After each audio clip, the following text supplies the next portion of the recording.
ایک دفعہ میں اور انضمام الحق بیٹھے ایک جگہ، تو کچھ بڑے لوگ بیٹھے ہوئے تھے. مجھ سے کہا سعید بھائی آپ کہتے ہیں نکلو نکلو نکلو. کیوں نکلو؟ گھر میں اب ہم ٹی وی دیکھتے ہیں، صبح فلاں ڈاکٹر کا بیان، شام کو فلاں ڈاکٹر کا بیان. آپ ہم سے دین کی بات کریں، ہم آپ کو جواب دیں گے. تو میں چپ رہا. انضمام کو بھی میں نے کہا ان کا ذرا فیول ختم ہونے دو، پھر ہم شروع ہوں گے. تھوڑی دیر بعد ان کے دو لڑکے آئے کہ سعید بھائی یہ دو بیٹے ہیں، ایک لیفٹ ہینڈر ہے ایک رائٹ ہینڈر ہے، ایک کو سعید انور بنانے کو انضمام. میں کہا اس کو ٹی وی دکھائیں، 10 سال بن جائے گا. میں کہا 10 سال بعد اس کو شعیب اختر کے سامنے کھلائیں گے، پھر دیکھیں گھر آتا ہے یا قبرستان جاتا ہے.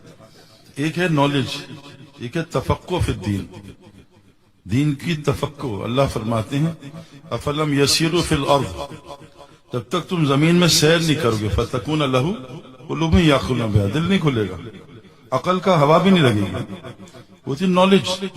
ابلیس کو بہت نالج تھی لیکن بے وقوف پھنس گیا، عقل نہیں تھی نا. نالج تو بہت تھی.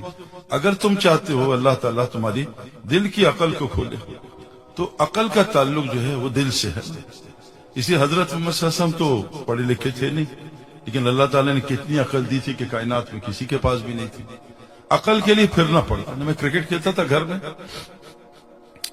کرکٹ کی عقل نہیں تھی، بس ادھر مارا ادھر مارا آؤٹ. لیکن کرکٹ کی عقل کی ابھی کون سا شاٹ کھیلنا ہے.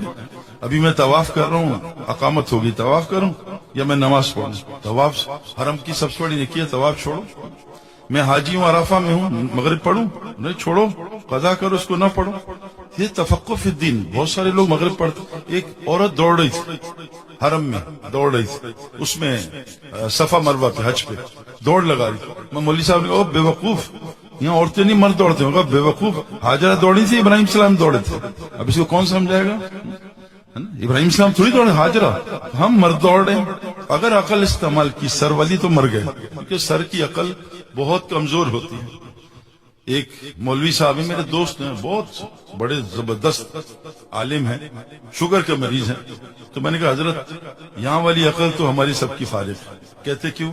میں نے کہا بکری کو کبھی گوشت نہیں کھلا سکتے، شیر کو گھاس نہیں کھلا سکتے، لیکن مولوی صاحب شوگر کے مریض ہیں، ابھی افطاری میں سب کچھ کھا دیں گے. ان کو پتہ ہے کیوں؟ یہاں سے انسان کمزور ہے. اللہ نے انسان کو ممتاز بنایا اس قلب کی وجہ سے. اور قبر کا پہلا سوال قبر کا، قلب کا ہے. من ربک وحصل ما فی الصدور الذی تطل علی الافئدہ. جہنم سینے میں گھسے گی. لا ينفع مال ولا بنون الا من اتى الله بقلب سلیم. تو دل کھولنے کے لیے افلم یسیر فی الارض. ہمارے بعض دفعہ کپتان عمران خان ایسی گراؤنڈ باتیں کرتے تھے، کہتے یار ان کو سمجھ نہیں، اور وہ صحیح ہوتا تھا، میچ جیت جاتے تھے. ایک دفعہ 30 رن چاہیے تھے، 8 وکٹیں ہیں، آسٹریلیا مارا ماری کر رہی ہے، کہنا میچ جیتے، ہم جیت گئے. میچ 92 ورلڈ کپ پوری دنیا کہہ رہی ہار جائے گی، جیت گئے ہم. تو یہ پھرنے سے ہوتا ہے. یہ صرف خان صاحب کے ساتھ نہیں ہے، جو بھی جس فیلڈ میں پھرے گا اللہ اس کی عقل اس پہ کھولے گا. بیٹھ کے نا علم جو ہے نا، علم میں جو ہے جذبہ ہوتی ہے، سکون لام میں، یہ بیٹھ کے سیکھا جاتا ہے. عمل میں لام میں حرکت ہے، یہ حرکت سے سیکھا جاتا ہے.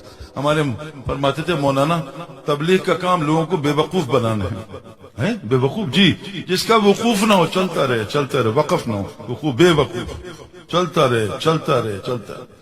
ایک مفتی صاحب 1 گھنٹے کسی کو نکلنا سمجھا رہے تھے، تو انہوں نے مجھ سے کہا، میں بیٹھا سو رہا تھا نیند، میں کہا مفتی صاحب اس کو جانے دو یار. اس کو نہیں آپ بتاؤ کیوں نکلوں.